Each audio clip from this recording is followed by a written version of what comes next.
Hello and welcome. तो आज हम लोग इस वीडियो में देखने वाले हैं क्लास 10th का साइंस का magnetic effect of electric current का तीसरा वीडियो। तो जैसा कि इसके दो वीडियोस ऑलरेडी आ चुके हैं, काफी पहले आए हुए थे, बीच में मैं पॉज कर गया था। तो आप अगर आप ये वीडियो को पहले देख रहे हो तो मैं आपको ये सजेस्ट करूंगा कि पहले आप जो है प्ले लिस्ट में जाके साइंस वाले प्ले लिस्ट में जाके जो है आप वहां से ये दोनों पार्ट 1 और पार्ट 2 सर्च करके देखना। उसके बाद जो है आप ये पार्ट 3 जो है देखना। ठीक है, देखो, we have seen the shape of magnetic field produced by the straight current carrying conductor. देखो, इसके पहले वाले वीडियो में हमने देखा था कि अगर हमारे पास एक स्ट्रेट वायर है और अगर इसमें करंट नीचे से ऊपर की तरफ जा रही है, ऊपर से नीचे की तरफ आ रही है, तो इसके कारण से जो मैग्नेटिक फील्ड बनता है, उस मैग्नेटिक फील्ड का डायरेक्शन क्या होता है वो हम लोग कर्ल रूल से पता कर लिए थे। ठीक है, थंब और कर्ल के हेल्प से पता कर लिए थे। और हमको पता है कि अगर स्ट्रेट वायर में करंट फ्लो हो रहा है तो उसके कारण से जो मैग्नेटिक फील्ड बनता है वो सर्कुलर बनता है। Imagine that straight wire is now bend into circular coil. अब मान लो कि ये जो स्ट्रेट वायर है ना, ये स्ट्रेट वायर अब कन्वर्ट हो गया कैसे? पहले वायर जो है स्ट्रेट था और मैग्नेटिक फील्ड कैसा था? सर्कुलर था। अब ये जो वायर है, मान लो ये सर्कुलर हो गया, इसको बेंड करके हमने सर्कुलर शेप में बना दिया और इसमें अब करंट फ्लो करा रहे हैं। तो मैग्नेटिक फील्ड जो प्रोड्यूस होगा उसका शेप कैसा होगा?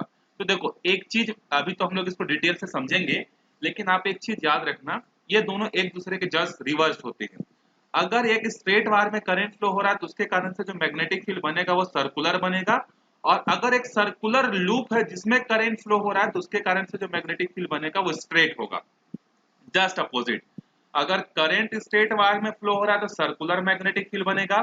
सर्कुलर में अगर करंट फ्लो हो रहा है तो स्ट्रेट मैग्नेटिक फील्ड जो है स्ट्रेट लाइन में जो है बनेगा। अब देखो ध्यान से, यहाँ पर let us fixed a circular coil on a cardboard sheet as shown in figure 8. When current starts flowing in the coil, sprinkle the iron filling on the cardboard. We can observe that the iron filling get arranged in a concentric circle around the two stands of the loop figure 8. As we move away from the wire, the circle get larger in the diameter and is spaced further more apart. देखो क्या होता है, आप एक cardboard लो और उस cardboard में दो होल करो, यहाँ पर फर्स्ट होल, यहाँ पर सेकेंड होल, और इसमें एक सर्कुलर वायर को गुजारो और सर्कुलर वायर का कनेक्शन जो है बैटरी से जो है आप कर दो। जब आप इस सर्कुलर वायर में करंट फ्लो कराओगे ना, और इस कार्डबोर्ड में अगर आप क्या करते हो, आयरन के जो फिलर्स है, आयरन के जो छोटे छोटे पीसेस जो है लोहे के, उसको जब आप इसके चारों तरफ डाल दोगे और जैसे ही स्विच ऑन करोगे, आप देखोगे कि इसके जो दोनों होल जो किए थे ना, होल नंबर 1 और होल नंबर 2, इसके चारों तरफ जो है क्या होंगे, वो जो आयरन के जो फीलिंग्स है, वो जो फिलर्स हैं, वो क्या हो जाएंगे? अरेंज हो जाएंगे। As the distance increases, the lines appear almost straight due to the larger diameter. अब देखो, जैसे जैसे ये जो है, ये देखो पहले छोटा सर्कल हुआ, फिर बड़ा सर्कल, फिर और बड़ा सर्कल, फिर और बड़ा सर्कल। जैसे जैसे आप दूर जाते जाओगे आपको कैसा फील होगा कि ये जो मैग्नेटिक फील्ड जो बना हुआ है ये ऑलमोस्ट क्या है, एक स्ट्रेट लाइन है, क्योंकि इसका डायमीटर बहुत बड़ा हो जाता है। देखो इतना बड़ा जब डायमीटर होगा, जब आप यहाँ पर खड़े होकर देखोगे तो ये पोर्शन आपको कैसा दिखेगा? स्ट्रेट वायर दिखेगा कि नहीं? लेकिन वो स्ट्रेट नहीं होता है, डायमीटर बहुत बड़ा होता है, तो हमको ऐसा अपीयर होता है। By using the right hand rule, we can observe that by circular wire produces a magnetic field which has the lines of forces in the same direction at every section of the circular coil, and therefore the intensity of magnetic field get magnified. Let us perform an activity. देखो, मैं आपको detail से समझाता हूँ थोड़ा सा, अगर आप समझना चाहोगे तो। ठीक है, क्या होता है कि जब सर्कुलर वायर में हम लोग करंट फ्लो कराते हैं तो उसके कारण से जो मैग्नेटिक फील्ड बनता है ना, वो मैग्नेटिक फील्ड कैसा होता है? स्ट्रेट वायर होता है। कैसे? देखो, मान लो ये हमारे पास क्या है, एक सर्कुलर वायर है और इसमें क्या हो रहा है, करंट जो है एंटी क्लॉकवाइज डायरेक्शन में घूम रहा है। एंटी क्लॉकवाइज मतलब क्या होता है? जैसा घड़ी घूमता है ना, घड़ी के अपोजिट डायरेक्शन में। तो एंटी क्लॉकवाइज, जब एंटी क्लॉकवाइज घूमेगा तो देखो, जब आप अपने राइट हैंड के थंब को ऐसा ऊपर की तरफ रखोगे और जब कर्ल को मोड़ोगे तो कर्ल कहाँ मुड़ेगा? अंदर की तरफ मुड़ेगा, ऐसा। ठीक है, जब आप यहाँ पर अपने थंब को रखोगे और कर्ल बनाओगे तो कर्ल कहाँ आएगा? अंदर से बाहर की तरफ आएगा। जब आप यहाँ पर थंब को रखोगे, जिस डायरेक्शन में एरो है उस डायरेक्शन में थंब को रखना और कर्ल को घुमाना, तो आपको पता चलेगा कि यहाँ पर इस तरीके से आ रहा है, यहाँ पर हो इस तरीके से आ रहा है। मतलब जब आप कर्ल पूरा एक वायर को लोगे और वायर को लेने के बाद या अपने हाथों में अगर कोई चूड़ी पहना होगा उसको करके देख सकते हो कि उसमें थंब को करना और कर्ल बनाना, आपको हमेशा क्या चीज मिलेगी, आपका जो कर्ल है ना वो अंदर से ऐसा बाहर आता हुआ जो है आपको मिलेगा, चाहे आप थंब को यहाँ रखो, यहाँ रखो, यहाँ रखो, चाहे यहाँ रखो। अगर करंट एंटी क्लॉकवाइज से तो बाहर की तरफ आता हुआ दिखेगा, और अगर मान लो करंट क्लॉकवाइज फ्लो हो रहा है, मतलब इस डायरेक्शन में अगर करंट फ्लो हो रहा है, तो आपको क्या पता चलेगा, आपको ये लगेगा कि सारे के सारे कर्ल जो है बाहर से अंदर की तरफ जा रहे हैं। तो यहाँ पर दो चीजें होती हैं, अगर करंट एंटी क्लॉकवाइज घूम रहा, एंटी क्लॉकवाइज अगर फ्लो हो रहा होगा तो जो मैग्नेटिक फील्ड होगा वो सर्कल में जो है अंदर से बाहर की तरफ आएगा, और जब क्लॉकवाइज होगा तो ऐसा फील होगा कि मैग्नेटिक फील्ड बाहर से अंदर की तरफ जो है जा रहा होगा। आई होप आप इस चीज को थोड़ा सा इमेजिन कर पा रहे होंगे और समझ पा रहे होंगे कि किस तरीके से यहाँ कंडीशन जो है बन रही है। देखो एक एक्टिविटी हम लोग यहाँ पर देखते हैं, एक्टिविटी नंबर 4। इसके लिए क्या क्या मटेरियल चाहिए, देखो material required circular cardboard piece, insulated copper wire coiled into 50 loops, current controller and battery, ये सब हमको स्विच चाहिए, अमीटर चाहिए। देखो मेथड क्या है, take the circular cardboard and make 2 holes, जो एक कार्डबोर्ड लेना है आपको, उसमें 2 सर्कुलर होल जो है आपको बनाने हैं। Now pierce the copper wire coil through the holes in such a manner that the cardboard lies horizontally on the vertical head loop, horizontally proper रहे और वहां से वायर गुजर सके। Join the battery current controller ammeter and switch in the series in the circuit as shown in figure 8। figure 8 में जैसा दिया हुआ है ना, ये जो आपको ये बिल्कुल इसी तरीके का अरेंजमेंट आपको क्या करना है, प्रैक्टिकल में जो है आपको करना है। Sprinkle iron fillings uniformly on the cardboard, cardboard में सब तरह बराबर बिछा दो। Switch on the current, gently tap the cardboard to enable the iron fillings to arrange themselves in a particular shape and study the pattern form। देखो जैसे ही switch on करोगे आप उसको थपथपा देना, कार्डबोर्ड को थोड़ा सा क्या करना, टैप कर देना, जिससे वो सबके सब क्या हो जाएंगे, अरेंज हो जाएंगे। We have learned that intensity of magnetic field, देखो अब यहाँ पर यहाँ काम खत्म हो गया, बस आप एक चीज याद रखना, अगर स्ट्रेट वायर है तो उसके कारण से सर्कुलर मैग्नेटिक फील्ड फ्लो होगा, और अगर सर्कुलर करंट है तो उसके कारण से स्ट्रेट वायर की तरफ बाहर निकलता हुआ आपको क्या दिखेगा, एक स्ट्रेट लाइन में मैग्नेटिक फील्ड दिखेगा। यहाँ पर उसने डिटेल से नहीं समझाया है, ये डिटेल में आप क्लास 12 में जब पढ़ोगे फिजिक्स तो वहां पर एकदम डिटेल में समझोगे कि ऐसा क्यों होता है। बस फिलहाल अभी ये याद रखो, एक स्ट्रेट वायर में जब करंट फ्लो होता है तो उसके कारण से राइट हैंड कर्व रूल के कारण जो है यहाँ पर इस तरीके से सर्कुलर मैग्नेटिक फील्ड बनता है, और अगर सर्कुलर में करंट फ्लो हो रहा है और अगर एंटी क्लॉकवाइज फ्लो हो रहा है तो मैग्नेटिक फील्ड लाइनें बाहर की तरफ आती हैं, और क्लॉकवाइज घूम रही होगी तो अंदर की तरफ जो है जाती है। अब कितना मैग्नेटिक फील्ड बनेगा, मैग्नेटिक फील्ड जो बनेगा कितना स्ट्रांग होगा, कितना वीक होगा, वो कुछ चीजों पर डिपेंड करता है। जैसे सबसे पहला चीज है कि the magnetic field produced by a current carrying conductor is directly proportional to the amount of current flowing in the conductor. पहला, मैग्नेटिक फील्ड का स्ट्रेंथ कितना होगा वो डायरेक्टली डिपेंड करता है किस पर, जितना उस पर करंट फ्लो होता है, जितना ज्यादा करंट फ्लो कराओगे उतना ज्यादा मैग्नेटिक फील्ड जो है बनेगा।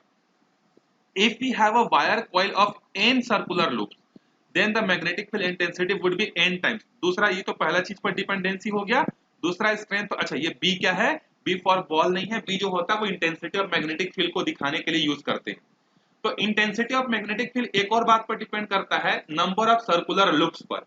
मतलब जैसे ये तो एक वायर हो गया, इसमें ऐसे बहुत सारे वायर, जैसे आप पानी का पाइप को लपेट कर रखते हो ना, तो इस तरीके से जब आपके पास बहुत सारे नंबर ऑफ कॉइल्स हो जाएंगे, नंबर ऑफ लूप्स हो जाएंगे, तो भी मैग्नेटिक फील्ड क्या होगा, बढ़ जाएगा। Now repeat the above activity by reducing the diameter of the wire loop. The coil acts as a thin disc whose one plate is at north pole and the other is at the south pole। देखो ये जो coil है ना, इसका एक and आपका behave करेगा किसके जैसा, नॉर्थ पोल के जैसा, और एक एंड जो है वो वैसा बिहेव करेगा साउथ के जैसा। अब नॉर्थ के जैसा कब फील होता है, साउथ के जैसा कब फील होता है, तो देखो जब सर्कुलर लूप में करंट एंटी क्लॉकवाइज फ्लो होता है तो उस समय ये बिहेव करता है किसके जैसा, नॉर्थ पोल के जैसा। और अगर सर्कुलर लूप है उसमें अगर क्लॉकवाइज करंट फ्लो हो रहा है तो उसके कारण से वो कैसा बिहेव करता है, मैग्नेटिक जो है वो साउथ पोल की तरह बिहेव करता है। अब डिफरेंस क्या होता है, तो नॉर्थ पोल में मैग्नेटिक फील्ड लाइंस जो है अंदर से बाहर की तरफ आती हैं, और साउथ पोल में जो है बाहर से अंदर की तरफ जो है जाती है। ये सब ना अभी आप इतना डिटेल से नहीं समझ पाओगे, क्योंकि इसको समझने के लिए बहुत सारे जैसे बहुत सारे रूल्स हैं। जैसे मैं रूल्स के नाम बोल रहा हूँ, एम्पियर्स लॉ है, बायो सेवर्ट लॉ है, ये सब लॉज आपको जब तक पता नहीं रहेंगे ना, आप इन चीजों को नहीं समझ पाओगे। तो बस फिलहाल ये समझ लो कि कैसे कैसे जो है बिहेव होता है, स्ट्रेट वायर होने से क्या होता है, सर्कुलर वायर होने से क्या होता है करके। अब आगे देखो, magnetic field due to solenoid. देखो आपको एग्जाम में ये पूछ सकता है कि व्हाट इज सोलेनॉइड, तो ये 2 नंबर का डेफिनेशन आप यहां से लिखोगे। देखो, a solenoid is a cylindrical shaped tube formed by tight coil of conducting copper wire। आप लोगों ने धागा देखा है, जैसे कपड़े सिलने के लिए धागा आता है ना, तो धागा में ऐसा कपड़े का एक सिलिंड्रिकल रहता है और उसके ऊपर में जो है जो धागे होते हैं, स्ट्रिंग जो होते हैं, वो लपेटे हुए होते हैं। कुछ उसी तरीके का होता है सोलेनॉइड। यहाँ पर भी एक सिलेंडर होता है और उस सिलेंडर में क्या होता है, पहले धागे लपटे हुए रहते हैं, अब धागे के बजाय जो है यहाँ पर क्या होता है, कॉपर के वायर लगे होते हैं। और जो यहाँ पर जो सिलेंड्रिकल शेप में जो रहता है ना, उसके बजाय यहाँ पर चीनी मिट्टी का या एस्बेस्टॉस का बना हुआ कोई सिलेंड्रिकल शेप में जो है यहाँ पर रहता है। और उस चीनी मिट्टी या एस्बेस्टॉस के ऊपर में कॉपर के वायर को जो है टाइटली जो है एक दूसरे के नजदीक जो है लपेटा जाता है। ये देखो यहाँ पर दिया हुआ है, A solenoid whose two ends are joined to a battery। इसके दोनों एंड को हम लोग क्या करते हैं, एक बैटरी से ज्वाइन करते हैं। When current flows in the solenoid, a magnetic field is produced around the solenoid। जैसे ही यहाँ पर क्या होता है, कॉपर के वायर में करंट फ्लो होना स्टार्ट होता है, इसके चारों तरफ मैग्नेटिक फील्ड जो है प्रोड्यूस हो जाता है।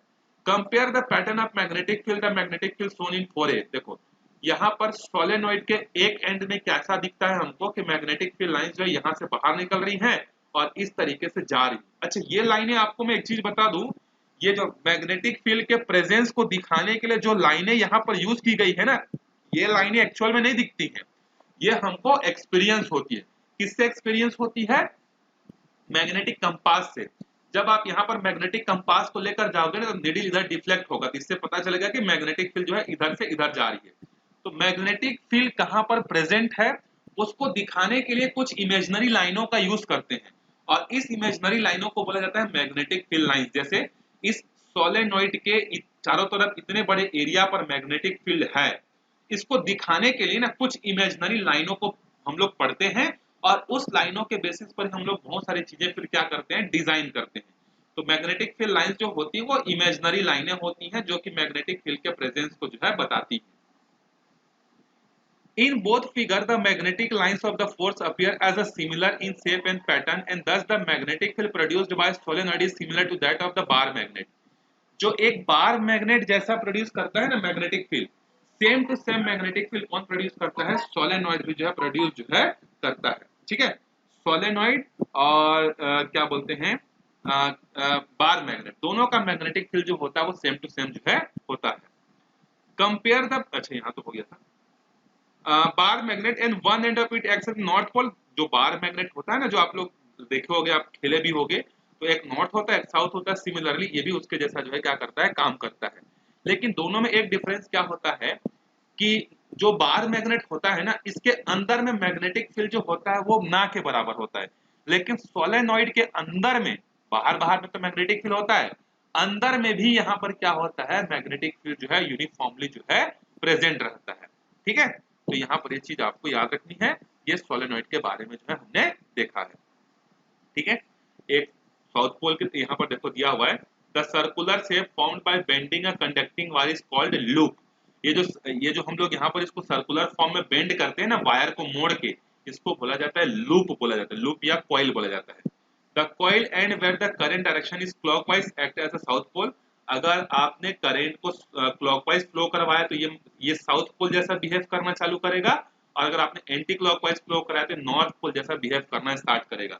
ये आपको 1 नंबर या 2 नंबर के क्वेश्चन में पूछा जा सकता है कि अगर एक कॉइल है जिसमें करंट का डायरेक्शन एंटी क्लॉकवाइज है, तो मैग्नेटिक फील्ड जो बनेगा उसका बिहेवियर कैसा रहेगा, नॉर्थ जैसा रहेगा कि साउथ पोल जैसा जो है रहेगा। ठीक है, तो इस वीडियो में हम लोग यहीं तक देखते हैं। अगले वीडियो में फिर हम लोग स्टार्ट करेंगे force on the current carrying conductor in a magnetic field.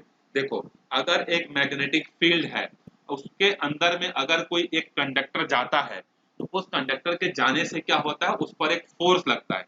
जैसे आपका पंखे वगैरह, आपके जनरेटर वगैरह जो घूमते हैं ना, वो इसी प्रिंसिपल पर काम करते हैं। एक मैग्नेटिक फील्ड जो है हम लोग आर्टिफिशियली क्रिएट करते हैं। जैसे मान लो यहाँ पर हमने एक मैग्नेट रखा, यहाँ पर हमने एक मैग्नेट रखा, ये नॉर्थ है ये साउथ है, तो मैग्नेटिक फील्ड लाइनें तो रहेंगी इस तरीके से।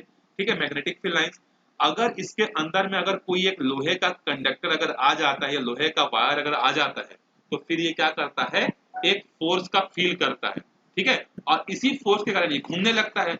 अब इसके घूमने के सामने आप जो भी लगा लो, आटा चक्की लगाओगे तो आटा चक्की को घुमा लेगा, पंखा लगा दोगे तो पंखे को घुमा देगा, पानी वाला मोटर लगाओगे तो पानी वाला मोटर को घुमा देगा। तो इस तरीके से यहाँ पर मैग्नेटिक फील्ड का जो है वर्क जो है रहता है, उसको आप लोग अगले वीडियो में देखेंगे। तो मिलते हैं अगले वीडियो में, तब तक अच्छे से प्रैक्टिस करते रहो। Bye bye.